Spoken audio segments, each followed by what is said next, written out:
হুজুররা এইভাবে এই সিস্টেমে দমাইয়া লাগব, মাদ্রাসা এইভাবে সিস্টেমে দমাইয়া লাগবে। কত সময় কত মানুষ ষড়যন্ত্র করে, সারা পৃথিবীতে করে, আমাদের দেশেও করে। পৃথিবীতে পণ্যের দাম কমে, মনে করেন 100 টাকা দাম ছিল, এটার দাম কমান হলে 90 টাকা হয়। 88,000, কালকে জিজ্ঞাসা করছি রডের টন, তো 88,000 টাকা ছিল, তো এখন কমছে 83,000 টাকা, না জানি 83,500 টাকা হয়েছে। তো এটা কমে 5,000। কিন্তু একটা পণ্য দাম ছিল 2,000, এটা হয়ে গেছে 100 টাকা। এমন হয়? এমন হয়েছে পরিকল্পিতভাবে। কওমি মাদ্রাসার হুজুররা, কওমি মাদ্রাসার দিনদার তালেব এলেমের জন্য বছরের পর বছর চামড়া উঠাইতো কোরবানির সময়। এই চামড়াটা 2,200 টাকা বিক্রি করতো এক একটা। পরিকল্পিতভাবে, ইচ্ছা করে, ষড়যন্ত্র করে জালেম এবং তার দোসররা এটা সিদ্ধান্ত নিয়ে পরিকল্পিতভাবে এটারে 100 টাকা বানাইল। এটার দাম হয়ে গেছে, মানে চামড়া যেন কোনো কিছুই না, এটা হালাইয়া দিত, বলে এটা হালাইয়া দাও, এটা কিচ্ছু না।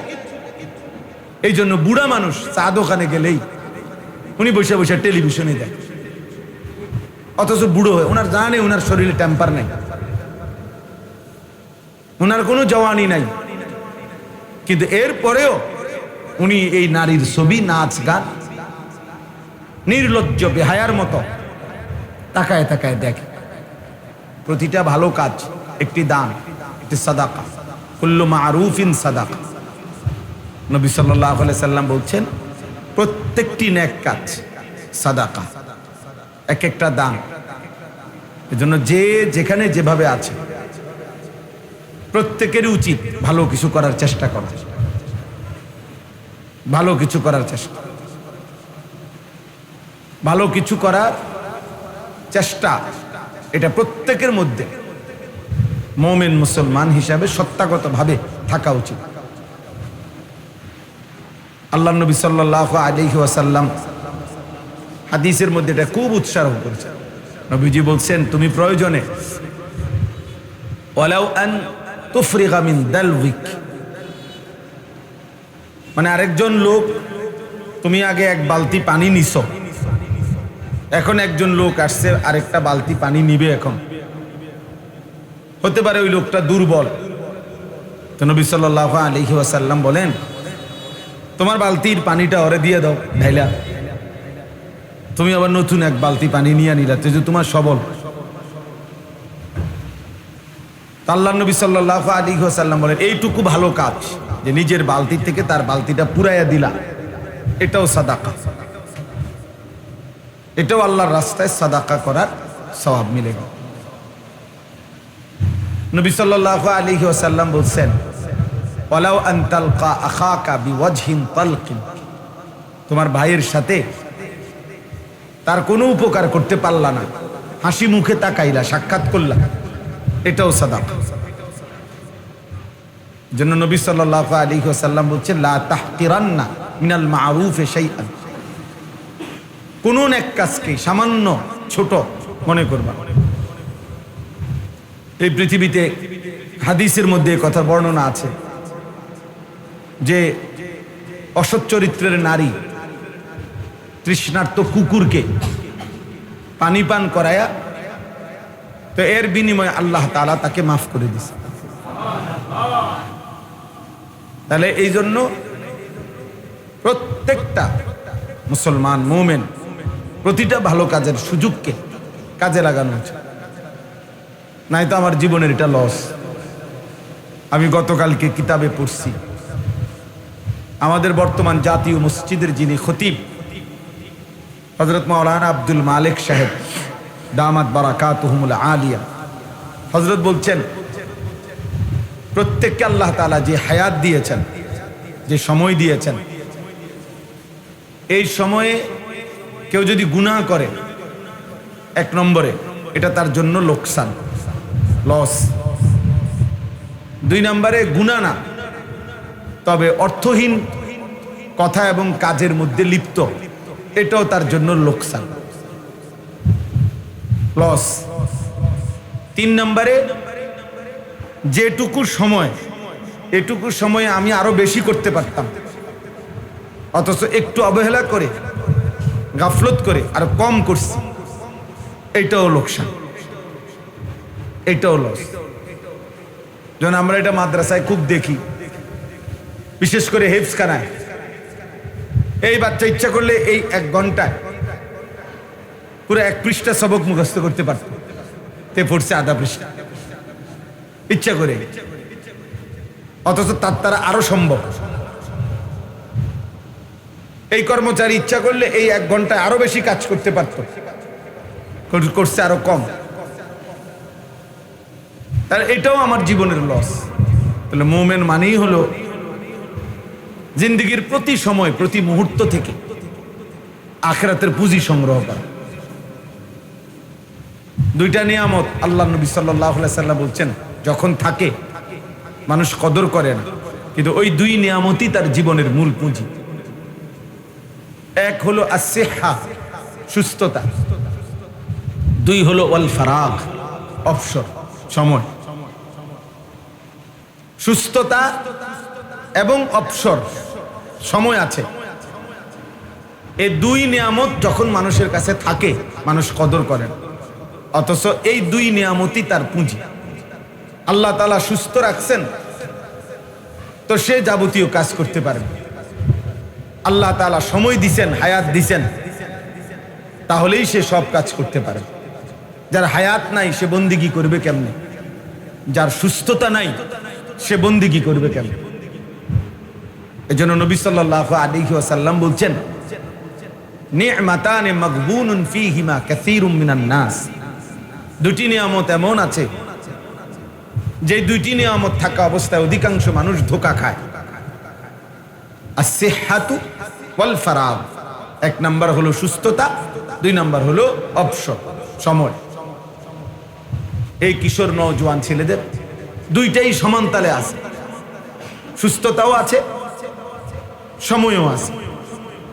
ঘন্টার পর ঘন্টা তার হাতে অবসর, কিন্তু সে কিছুই করে না। পূর্ণ সুস্থ সবল সুঠাম, অতিরিক্ত কোনো রোগ শোক কিছুই নাই। মানুষের প্রকৃত অর্থে স্বাভাবিকভাবে 40 বছরের পরে মানুষের রোগ ব্যাধি শুরু হয়। 40 বছর পর্যন্ত মানুষ যৌবন থাকে, সুস্থ সবল থাকে। তাইলে এটা আমরা কদর করা আমাদের উচিত। আল্লাহ নবী সাল্লাল্লাহু আলাইহি ওয়াসাল্লাম বলছেন, ইগতানিম খামসান ক্বাবলা খামসিন। 5টি জিনিস আসার আগে 5টি জিনিসকে কদর করো, গনিমত মনে করো। 1 নম্বরই হলো শাবাবাকা ক্বাবলা হারাম। বৃদ্ধ আসার পূর্বে যৌবনকালকে কদর করো, যৌবনকালকে কদর করো। 1 নম্বরে এটা, প্রথম এটা। ফারাগাকা ক্বাবলা শুগলিক। ব্যস্ততা আসার আগে অবসর সময়টাকে কদর করো। সিহহাতাকা ক্বাবলা সাকমিক। অসুস্থতা আসার আগে সুস্থতাকে কদর করো। গিনাকা ক্বাবলা ফাকরিক। অভাব আসার আগে সচ্ছলতার সময়, এখন টাকা পয়সা আছে, এখন দান সাদাকা করো, এখন হজ করো, এখন উমরা করো, এটাকে কদর করো। হায়াতাকা ক্বাবলা মাউতিক। মৃত্যু আসার আগেই হায়াতকে কদর, হায়াতকে কদর। তাহলে আমরা প্রত্যেকে এটা মনে রাখতে হবে। প্রত্যেকের উচিত যে যেভাবে যার যার সামর্থ্য অনুপাতে ভালো কাজের ফিকির করা, ভালো কাজের ফিকির অন্তরে আসা। বুজুর্গানে দিন বলেন, উলামায়ে কেরাম বলেন, এটা আল্লাহ তাআলার পক্ষ থেকে বুশরা, মুমিনের জন্য একটা সুসংবাদ, যে তার অন্তরে নেক কাজের, ভালো কাজের ফিকির আছে। আমি মানুষের কল্যাণে, নিজের কল্যাণে, পরিবারের কল্যাণে, ইসলামের কল্যাণে আর কি করতে পারি? তা আমার মাথায় যদি ভিন্ন ভিন্ন ভিন্ন রূপী সুন্দর সুন্দর চিন্তা ফিকির আসে, এটা উত্তম, এটা বুশরা, এটা আল্লাহর পক্ষ থেকে যেন ওই বান্দার জন্য একটা সুসংবাদ। এজন্য তোমরা অনেক ছেলে পেলে আসো, গুনাহ আর নাফরমানি ছাড়া সভ্যতা আর অশ্লীলতা ছাড়া কল্পনায় কিছুই আসে না। ওই অন্তর বুঝাই যায় শয়তান পুরাটা দখল করে ফেলছে। আল্লাহ নবী সাল্লাল্লাহু আলাইহি সাল্লাম বলেন, শয়তান মানুষের কলবে ওত পেতে থাকে। ইজা যাকারাল্লাহ খানাস, যখন আল্লাহর স্মরণ করে শয়তান সরে যায়। বা ইজা গাফালা, যখনই আল্লাহর স্মরণ থেকে গাফেল হয়ে যায়, ওয়াসওয়াসা, তৎক্ষণাৎ শয়তান তাকে গুনাহের ওয়াসওয়াসা দিতে শুরু করে। আল্লাহ তাআলা বলেন, ওমান ইয়াত্তাবি খুতুওয়াতিশ শাইতান, শয়তানের রাস্তা যে অনুসরণ করবে, মানে গুনাহের রাস্তা, ফা ইন্নাহু ইয়া'মুরু বিল ফাহশা ওয়াল মুনকার, শয়তান তাকে সারাক্ষণ অশ্লীলতা, বেহায়াপনা, অসভ্যতা এবং যাবতীয় গুনাহের আদেশ করতে থাকবে। আল্লাহ তাআলা কোরআনুল কারীমের মধ্যে বলছে, আশ-শাইতানু ইয়াইদুকুমুল ফাকরা, শয়তান তোমাদেরকে অভাব এবং দারিদ্রতার ভয় দেখাবে এবং ওয়া'মুরু বিল ফাহশা ওয়াল মুনকার, অশ্লীলতার, বেহায়াপনা, গুনাহের কাজের আদেশ করবে। তাহলে অবসর থাকলেই শয়তান এসে বাসা বাঁধবে। আর তখন শয়তান যারে ধরতে পারে তাকে সে শুধুই অসভ্যতা, অশ্লীলতা। শয়তানের প্রথম কুমন্ত্রণা কি? শয়তানের প্রথম কুমন্ত্রণা হলো নারীকে কেন্দ্র করে গুনাহ। এটা মনে রাখবেন, জওয়ান হোক বুড়া হোক, শয়তানের কাছে যে ধরা খায়, শয়তানের কাছে যে নিজেকে সঁপে দেয়, শয়তান মানুষকে দিয়ে প্রথম কি করাইতে চায়? নারীকে কেন্দ্র করে গুনাহ করাইতে চায়। এই জন্য বুড়া মানুষ চা দোকানে গেলেই উনি বসে বসে টেলিভিশনে দেখে, অথচ বুড়ো হয়ে ওনার জানে ওনার শরীরে টেম্পার নাই, ওনার কোনো জওয়ানি নাই, কিন্তু এরপরেও উনি এই নারীর ছবি, নাচ গান নির্লজ্জ বেহায়ার মতো তাকায় তাকায় দেখে, তাকায় তাকায় দেখে। শয়তান তাকে এমন নির্লজ্জ বানায় দিছে যে তার নাতির সমবয়সী, ছেলের সমবয়সী ছেলে পেলেও আশেপাশে থাকে, কিন্তু বুড়া মিয়া এমন অসভ্য, এমন লজ্জা শরমহীন যে ওনার হায়াও লাগে না যে আমি কার সামনে বেড়ি চাই।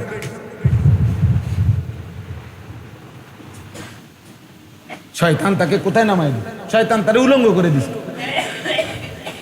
সে যখন নিজেকে শয়তানের হাতে তুলে দিছে, উনি যখন নিজেকে শয়তানের হাতে তুলে, তো শয়তান তাকে যেন বিবস্ত্র করে দিছে, একেবারে বেহায়া বানায় দিছে।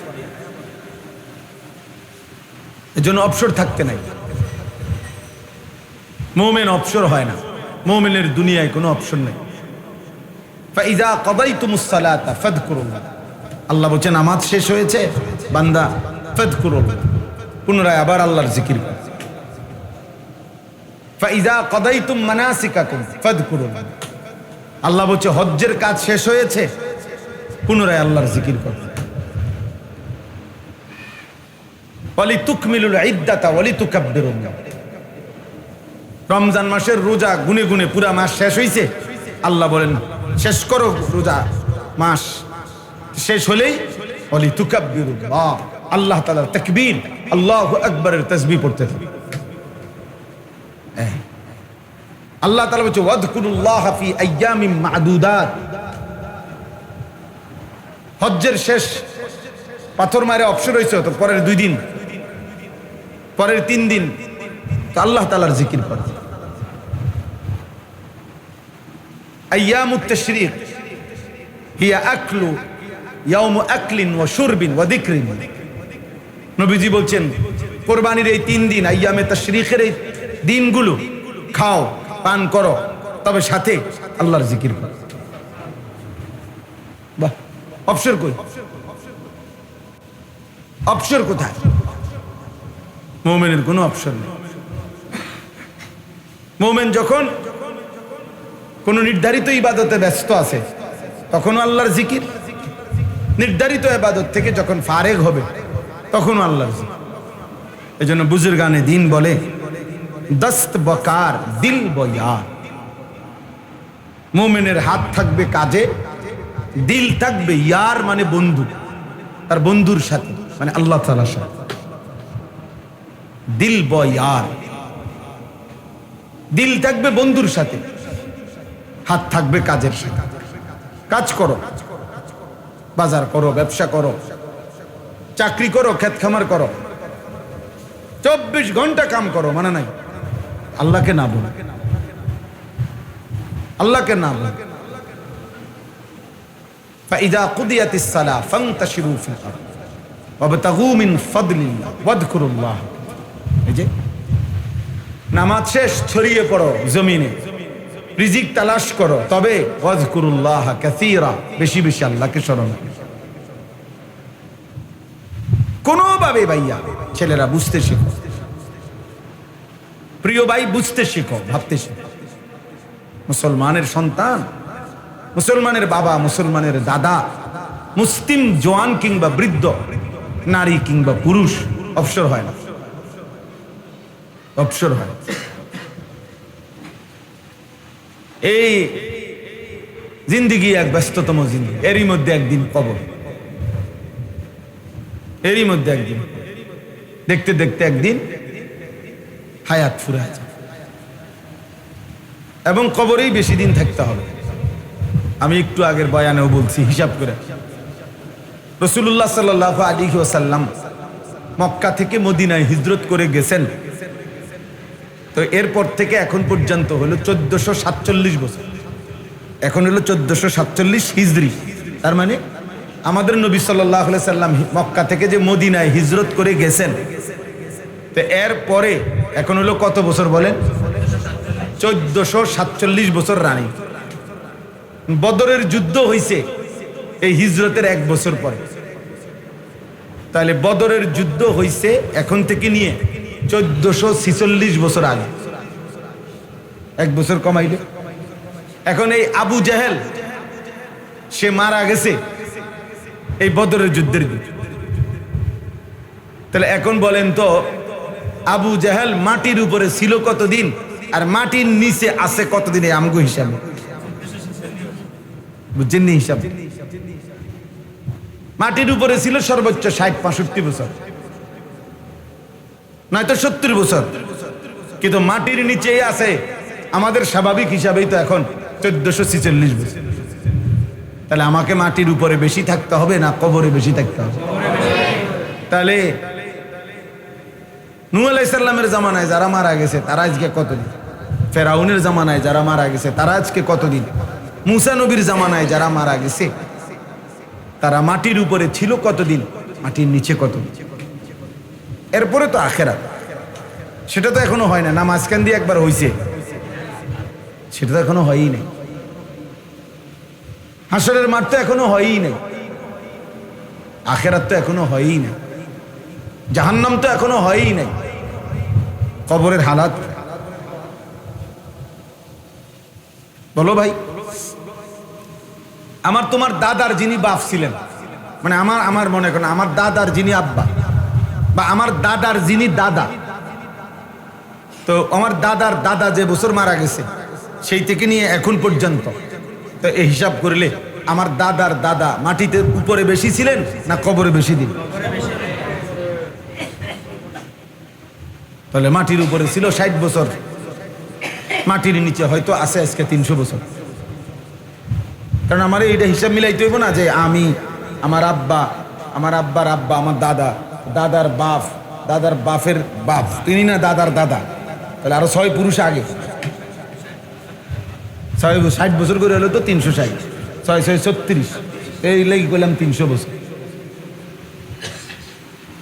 তাহলে ধরেন এই আমার দাদার দাদায় আছে আজকে কবরে 300 বছর, কিন্তু মাটির উপরে কি 300 বছর ছিলেন উনি? তাহলে বলেন চাচা, আপনারা বলেন কি বুঝে সাদওয়ানের সময় কাটান? কিসের উপরে? কি বুঝে? আখিরাতের বুঝ হয়ে গেছে, কবরের বুঝ হয়ে গেছে। এই বোকা মুরব্বীগুলা, এই বুড়া মানুষগুলা, এগুলো আকল ফতার হইব কোন দিন? বিড়িখানা ছাড়বো কোন দিন? টেলিভিশন দেখা বন্ধ করবে কোন দিন? বলে বিবেক দিয়ে ভাবা উচিত, ইনসাফ করে ভাবা উচিত। এই জন্য বললাম বাবা, কুল্লু মারুফিন সাদাকা, প্রতিটা ভালো কাজ সাদাকা। নবী সাল্লাল্লাহু আলাইহি ওয়াসাল্লাম বলেছেন, এক অন্ধকে রাস্তা পার করে দেওয়া সাদাকা। এক অন্ধ ব্যক্তি রাস্তার সন্ধান বলে দেওয়া, এটাও সাদাকা। হাসি মুখে কারো সাক্ষাৎ করা, এটাও সাদাকা। এই জন্য নওজোয়ান ছেলেরা ভালো কাজের ফিকির করো, ভালো কাজের ফিকির করো। কিছু না কিছু তো করোই, তো সেটা ভালোই করো, যার দ্বারা আখিরাতও মিলবে, মানুষের ভালোবাসাও মিলবে। মন্দ, অসৎ, দুশ্চরিত্র এমন নাফরমানকে বাস্তবিক অর্থে কেউ ভালোবাসে না। আমি সব সময় এটা বলি, কত হাজার বার আমি এটা বলছি, মানুষ চিনতে ভুল করেন। পৃথিবীতে কেউ কোনো গাঁজাখোর, ফুট্টাখোর, বাবাখোর রে কেউ জোনায়েদ বাগদাদি বলে না, জোনায়েদ বাগদাদি কেউ গাঁজাখোর বলে না। মানুষ রাতকে রাতই বলে, দিনকে দিনেই বলে, আলোকে আলোই বলে, অন্ধকারকে অন্ধকারই বলে। তুমি নারী দেখবা, ছবি দেখবা, উলঙ্গ দৃশ্য দেখবা, মদ খাইবা, জুয়া খেলবা, মোবাইল টিপবা, সারা রাত উলঙ্গ ছবি দেখবা, তোমার মতো হাইওয়ানকে পৃথিবীর কেউ ভালো মানুষ বলবে। বন্ধু নামের যেই সঙ্গী সাথে, ওরেও যদি আলাদা জিজ্ঞেস করা হয়, সেও বলবে যে তোমার এই দোস্ত যার লগে তুমি চলো, সে কেমন? আস্থা ছিটা, আস্থা বাটফা, বলবে যে একবারে 2 নম্বর, অসৎ। তাহলে কি হলো? এজন্য যারা অনেকবার বলছি এটা, অফিকা উয়ুবুন ওয়ালিন্নাসি আ'য়ুনুন, আরবি ভাষার একটা গুরুত্বপূর্ণ প্রবাদ।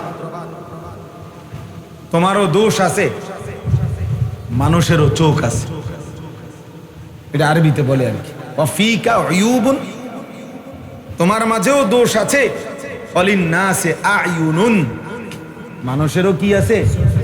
চোখ। মানুষ দেখতে ভুল করেন। হ্যাঁ, আপনি বইয়া সাদওয়ানে বিড়ি খাবেন, মানুষ আপনার আল্লাহু আকবার, চাচার মতো জোনায়েদ বাগদাদি আর নাই। মানুষে বেকুব, মানুষে ভাত খায় না, মানুষে জিরা খায়। হ্যাঁ, এই জন্য ভালো কাজ করা, নেক কাজ করা। তা আমি বলতেছিলাম যে এই ছোট্ট মাদ্রাসায় মাওলানা আনাস গড়ছে, ফিকির করছে দ্বীনের জন্য। আল্লাহ তাআলা যেন এটুকু ভালো কাজে উত্তম বিনিময়, ইখলাস ও তাকওয়া।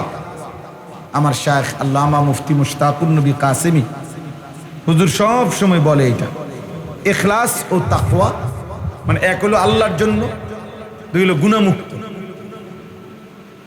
তাকওয়া মানে গুনাহমুক্ত, আর ইখলাস মানে আল্লাহর জন্য। 2 জিনিস যদি ঠিক মতো হয়, বিফলে যাবে না। 2 জিনিস যার মধ্যে নাই, 30 বছর পরে হলো টিকবে না, 100 বছর পরে হলো এটা কি? হয় ইখলাস ছিল না, নয়তো তাকওয়া ছিল। গুনাহমুক্ত না, গুনাহমুক্ত হিসাবে 2 নম্বর, আখলাকে 2 নম্বর, সুদূর বুদুর, খালাস। 2-4 10 বছর 20 বছর খুব রমরমা গেছে, এরপরে শেষ। এই জন্য ইখলাস ও তাকওয়া যে কোনো নেক আমল করলে এটা পৃথিবীতে টিকে থাকে। ফাআম্মা যাবাদু ফায়াযহাবু জুফাআন ওয়া আম্মা মা ইয়ানফাউন নাস ফায়ামকুসু ফিল আরদ। কোরআন শরীফের আয়াত। আল্লাহ বলছে যেটা ফেনা সেটা পারে গিয়ে শুকিয়ে যায়। সমুদ্রের এই উথাল পাতাল ঢেউয়ের মুখে যেই ফেনা হয় সাদা, এটা বারবারই পারে আইসা বাড়ি খাইয়া শুকায় যায়, হারায় যায়, পানি থাইকে যায়, ফেনা মিলিয়ে যায়, শুকিয়ে যায়। কিন্তু যেটা উপকারী পানি সেটা থেকেই যায়। ফায়ামকুসু ফিল আরদ, ওটা জমিনে থাকে। এজন্য কারো 1200 বছর আগের, 1000 বছর আগেরও খেদমত আজও পৃথিবীতে আছে। ওই যে আল্লাহ তাআলা কবুল করে নিছেন।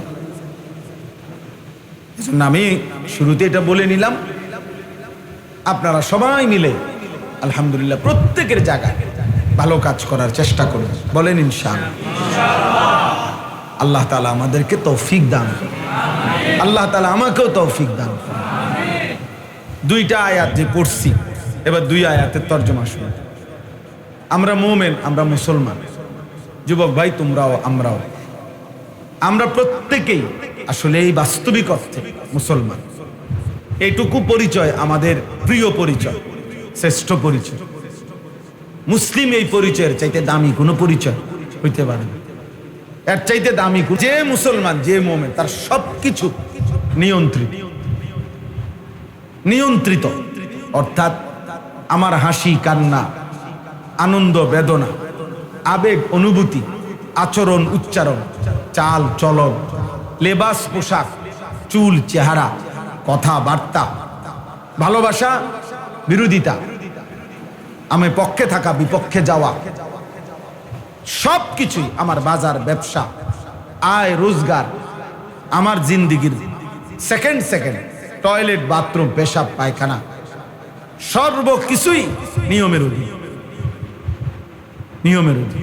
যেহেতু আমি মুসলিম, যেহেতু আমি মুমিন, এই কথা আমাদের এটা বোঝা উচিত। এই বাঁধন থেকে যে ছুটে যায়, নিয়মের অধীনে যে ছুটে যায়, এই বাঁধন থেকে বাস্তবিক অর্থে সে আর মানুষ থাকে না। নফসের তাবেদার, শাহওয়াতের তাবেদার, মনের চাহিদার তাবেদার, মনের খেয়াল খুশির অনুসরণকারী। বারবার আমি কোরআনের মধ্যে আছে, বারবার আমি বলি যে সে মানুষ না। আল্লাহ তাআলা বলছে তাকে ফামাসালুহু কামাসালিল কালব, সে কুত্তার মতো। কোরআন শরীফের আয়াত, কালব সে কুকুর, কালবুন অর্থ কুত্তা, কুকুর। আল্লাহ বলছেন যে মনের ইচ্ছা মতো চল, আমার মনে যা ভাল লাগে, আমি যখন যেটা যেখানে দেখি, যখন যেটা আমার চয়েস হয়, সেটাই আমার চলার গতি। আমি সুনির্দিষ্ট কোনো কারো নিয়ম পদ্ধতি শরীয়ত বিধান আমি মানি না। আল্লাহ তাআলা বলছে এমন মানুষ মূলত মানুষ না, সে কুকুরের মতো, সে কুকুরের মতো। বরং মুমিন মানেই নিয়মের অধীন। সুম্মা জাআলনাকা আলা শরীআতিন, আল্লাহ বলছে আমি আল্লাহ আপনাকে এক নির্ধারিত শরীয়তের উপরেই বানিয়েছি, বিধানের উপরেই দিয়েছি। এজন্য রাসূলুল্লাহ সাল্লাল্লাহু আলাইহি ওয়াসাল্লামকেই আল্লাহ তাআলা সকল কিছু রব্বে করিম ওয়াহির মাধ্যমে নির্ধারণ করে দিয়েছে। নবীজি সাল্লাল্লাহু আলাইহি ওয়াসাল্লাম কেন বাম পাও দিয়া বাথরুমে ঢুকছেন, কেন ডান পাও দিয়া মসজিদে ঢুকছেন, আল্লাহ তাআলা এভাবেই বলেছেন। কেন ডান দিকে কাত হইয়া ঘুমাইছেন, কেন ডান হাত দিয়ে খাবার গ্রহণ করছেন, তো আল্লাহ তাআলা এভাবেই বলেছেন। আল্লাহ তাআলা নির্ধারণ করে দিয়েছেন। এবং আমাদের জন্য আল্লাহ নবী সাল্লাল্লাহু আলাইহি সাল্লাম জীবনের প্রতিটা সেকেন্ড তিনি আমাদের জন্য বলে গেছেন, আনা লাকুম মিসলাল ওয়ালিদ ওয়া আল্লিমুকুম কুল্লা শাই। নবীজি বলেন, শুনো, আমি তোমাদের পিতার মতো, আমি তোমাদেরকে সব কিছু শিখিয়ে যাব। আবু দাউদ শরীফের হাদিস। বলছে উম্মত আমি একটা সুতা, একটা বিন্দু ছেড়ে দেব, সব বলে যাব, সব বলে যাব। জুতাটা কেমনে পাও দিবা আমি বলে যাব, দেখা গেছে। বাথরুমে কেমনে ঢুকবা, কয়টা ঢিলা লইবা, পেশাব করে একটু অপেক্ষা করবা, পানি ব্যবহার করবা কেমনে, আমি রাসূল সাল্লাল্লাহু আলাইহি সাল্লাম বলেন, আমি রাসূল তাও বলে গেলাম। এত নিখুঁত, এত সুন্দর, এত চমৎকার ভাবে জীবনের প্রতি সেকেন্ড যিনি সাজায় গেছেন, বলে গেছেন, তৈরি করে দিয়ে গেছেন। আহা, সেই উম্মত আজ কি পরিমাণ দিশেহারা, কি পরিমাণ দিছে। ঘরকে ঘর, বাড়িকে বাড়ি মুসলমানের। কত রং, কত ঢং, কত ফ্যাশন, কত রুচি, কত পছন্দ, কত কিছু এক একজনের। ঘর পরিবার দেখলে, চাল চলন দেখলে ভিন্ন ভিন্ন। মুসলমানের 100 জন ছেলে একটি মহল্লায় একসাথে দাঁড় করাইলে 100 জনেরই ভিন্ন ভিন্ন রুচি, ভিন্ন ভিন্ন চুল, ভিন্ন ভিন্ন জামা, ভিন্ন ভিন্ন স্টাইল, ভিন্ন ভিন্ন রুচি পছন্দ। এমন হলো কেন? এমন হলো কেন? অথচ আমরা কিতাবে পড়ছি আল্লাহ নবী সাল্লাল্লাহু আলাইহি ওয়াসাল্লাম যখন সাহাবাদের সাথে বসতেন, তো নতুন কেউ যদি আসতো মদিনায় নবীজির তালাশে, নতুন দূরের থেকে কেউ, তখন সে আয়েশা জিজ্ঞেস করতে হইতো, মান মিনকুম ফিকুম মুহাম্মদ, তোমাদের মধ্যে মুহাম্মদ কোন জন? জিজ্ঞেস করতে। সাহাবীরা বলে দিতেন, হুয়া ফিনা মুহাম্মদ, তিনি আমাদের মধ্যে মুহাম্মদ। অর্থাৎ চুল, চেহারা, লেবাস এতটা একরকম যে চিনতে কষ্ট হইত। নতুন মানুষ। নবীজি সাল্লাল্লাহু আলাইহি সাল্লাম যখন মক্কা থেকে মদিনায় হিজরত করে আসছেন, প্রথম যেদিন মদিনায় ঢুকছেন, সেদিন আবু বকর সিদ্দিক তো নবীজি সাল্লাল্লাহু আলাইহি সাল্লামের সাথে ছিল। তো এই দুইজনে দুইটা খেজুর গাছের নিচে বসছে। তো নতুন যত লোক আসছে সাক্ষাতের জন্য, কেউ আয়েশা নবীজির সাথে মুসাফা করছে, কেউ আবু বকর সিদ্দিকের সাথে মুসাফা করে, আর ফেসলে গিয়ে গেছে সবাই। তো যারা নবীজিকে আগে সরাসরি দেখছে হজ্জের সময় মক্কায়, এরকম লোক হলো সর্বোচ্চ 72 থেকে 74 জন। ওই যে বায়াতে আকাবার সময় যারা, বাকিরা তো দেখে নাই। তো আইসে তো এখন হাজার হাজার লোক, বাচ্চা কাচ্চা, জোয়ান, বুড়া। এখন ওই এরা সবাই একজন আরেকজনের জিগায় কোন জন? মুসাফা তো করলাম, হাত তো মিলাইছি, কিন্তু মুহাম্মদ কোন জন চিনতেছে না। কে মুহাম্মদ, কে আবু বকর বুঝতেছে না। কিতাবে আমি নিজে পড়ছি, হযরত আবু বকর সিদ্দিক রাদিয়াল্লাহু তাআলা এটা বুঝতে পারছে যে লোকদের মধ্যে কানাঘুষা করতেছে বারবার। তো তিনি উঠে আল্লাহ নবী সাল্লাল্লাহু আলাইহি সাল্লামের মাথা মুবারকের মধ্যে একটা রুমাল বা কাপড় কিছু একটা দিয়ে দিছে। এইবার সবাই বুঝতে পারছে ইনি মুহাম্মদুর রাসূলুল্লাহ। ভিন্নভাবে একটু আলাদা করে দিছে, নয়তো চিনতেছে না।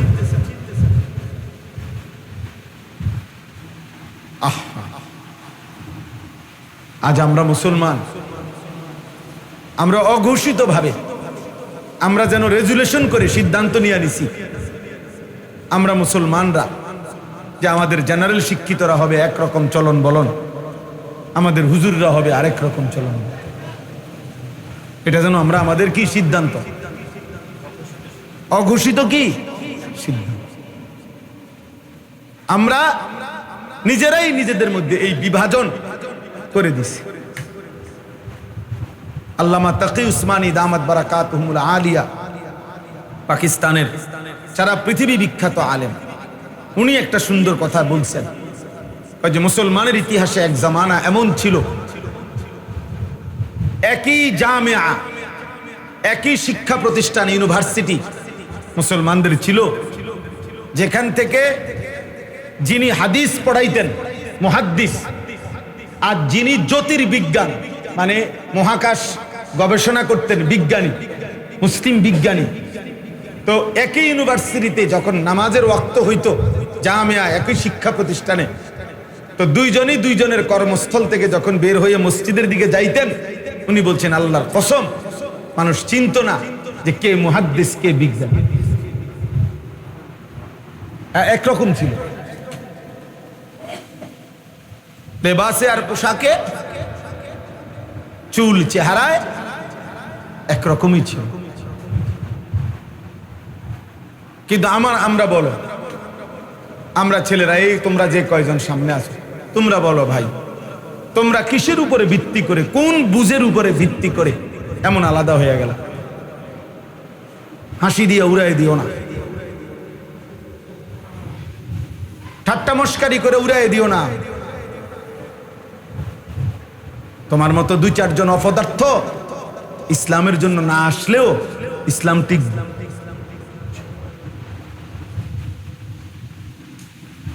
হ্যাঁ, ইয়া আইয়ুহাল্লাযীনা আমানু মান ইয়ারতাদ্দা মিনকুম আন দীনিহি ফাসাউফা ইয়াতিল্লাহু বিকওমিন।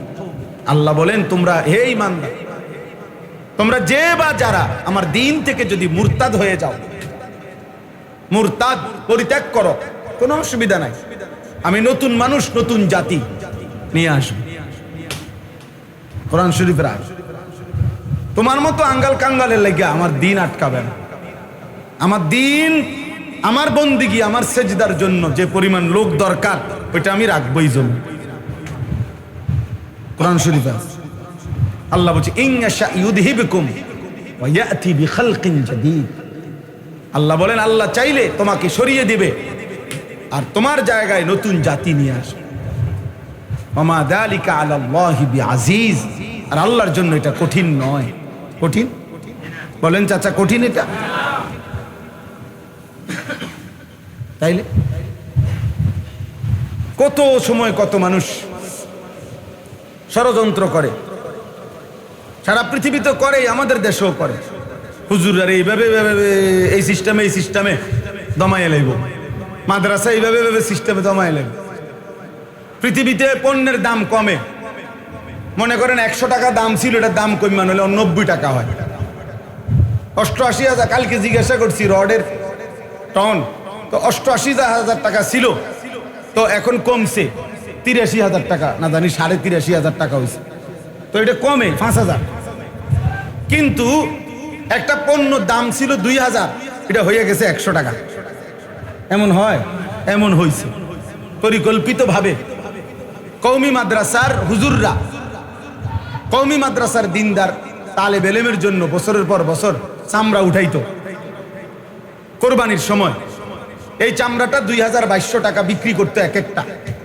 পরিকল্পিতভাবে, ইচ্ছা করে, ষড়যন্ত্র করে জালেম এবং তার দোসররা এটা সিদ্ধান্ত নিয়ে পরিকল্পিতভাবে এটারে 100 টাকা বানাইলে। এটার দাম হয়ে গেছে, মানে চামড়া যেন কোনো কিছুই না। এটা হালাইয়া দিত, বলে এটা হালাইয়া দাও, এটা কিচ্ছু না। উদ্দেশ্য হলো এভাবে 2-4-5 বছর পরে টাকার অভাবে, পয়সার অভাবে, খাদ্যের অভাবে কওমি মাদ্রাসাগুলো কি হয়ে যাবে? বন্ধ হয়ে যাবে। আসমানওয়ালা বলে, না তুমি যাইবা গা, কওমি মাদ্রাসা থাকবে, তোমারে বাগাই দেবো খুব সময়ে, যে কোনো টাইমে। এজন্য কওমি মাদ্রাসা বন্ধ হয় নাই, উলামায়ে কেরামও হারায় যায় নাই, এটাই বাস্তবতা। এজন্য আমার তোমার কারো জন্য আল্লাহর দিন আটকাবে না, আল্লাহর দিন আটকাবে না। এটা জরুরি বিষয় বাবা। আমরা যদি এটা বুঝি ভালো হবে। একজন ছেলেই বুঝছেন, একজন বাবাই বুঝছেন। তাহলে অতএব এটা বলতেছিলাম, আল্লাহ তাআলা বলেন আমরা মুমিন, হে ঈমানদার, আল্লাহ বলেন তোমার জীবনের সব কিছু আমি আল্লাহ ঠিক করে দিছি। ইন্না হাদাইনাহুস সাবিলা, চলার পথ, জীবনের গতি আমি আল্লাহ তাআলা নির্ধারণ করে দিয়েছি। সাবিল মানে রাস্তা, আমি বলে দিয়েছি রাস্তা। আলো কোনটা, অন্ধকার কোনটা, ওটাও মোবাইলের ছবি উঠাও, মোবাইলের ছবি বেটকায় বেউকুফে, ওরা হাসে, তো নিজেই ছবি উঠাইতেছে, আবার নিজে হাসে, আবার মাথার টুপিও আছে। অপদার্থ কাহাকে বলে বুঝেন না? মানে আমার মতে আমি ব্যস্ত, আমার রঙে আমি ব্যস্ত, আমার আর নতুন করে কিছু জানারও নাই, নতুন করে কিছু শিখারও নাই। আমি যা বুঝি তাই তো, আমার বুঝে তো তুই আর জায়গা নাই। হুজুরের তো বুঝলো মুকুন সময়। এই হলো ছেলেদের হালাত।